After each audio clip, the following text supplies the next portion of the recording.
Hello and welcome to this second instalment of the A to Z of what I do as a hypnotherapist and life coach. So we're on the letter B, so we'll talk about things beginning with B and how they relate to my practice. So the three words I'm going to start with are all interconnected: breath, body, and behavior. So they are interconnected because breathing, without the breath you wouldn't have the body, and without the body you wouldn't have the breath. And our behaviors are effectively programs that are run through our unconscious mind. So we express our behaviors for different situations according to our experience, but they're expressed partly through our body language and also the way we breathe in those particular situations or scenarios. So if I take an example of somebody who is scared of something like a spider or a wasp, their experience is going to make their body language perhaps a little bit closed, or they're going to be rushing around and trying to escape that situation. So their breathing is probably going to be quite sharp and short, and they're going to be feeling quite anxious. They're just be wanting to escape that situation.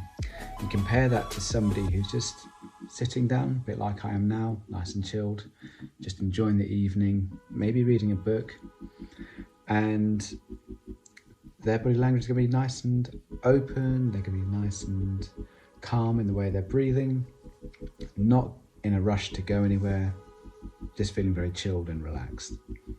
So as a hypnotherapist and life coach, it's really useful to work with clients to get them to understand how their body language is or how their breathing is in certain situations, so that they can be a bit more of a master and be able to master their breath, their breathing patterns, and how they are expressing themselves with their body in those particular situations. So the more they are aware of what they're doing, the more they're able to master that.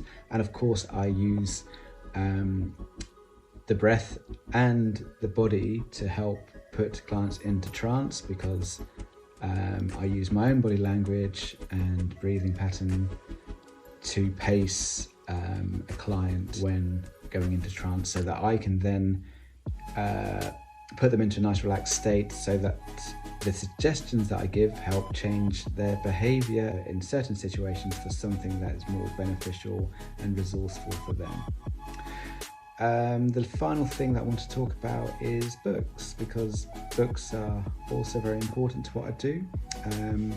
I read a lot of books, buy a lot of books, because I am constantly learning, constantly taking on new ideas and new ways of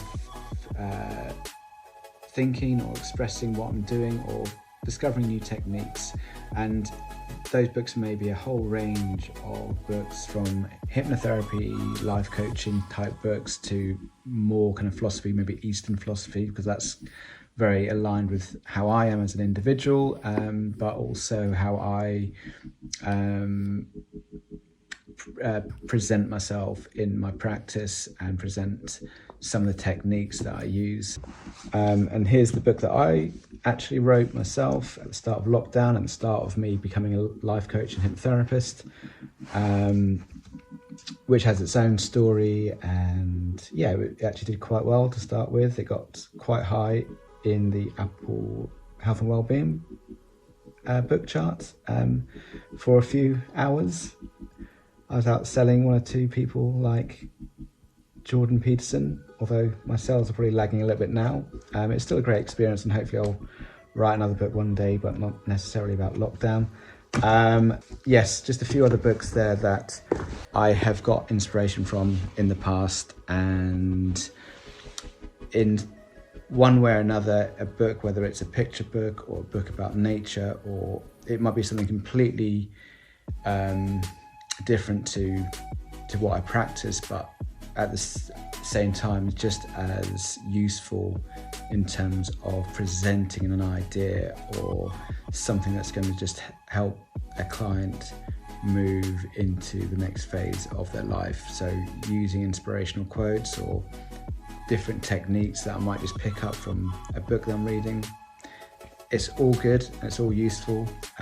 So hopefully that's given you another insight in what I do, and I look forward to seeing you again on the next video, and let's see what comes up then.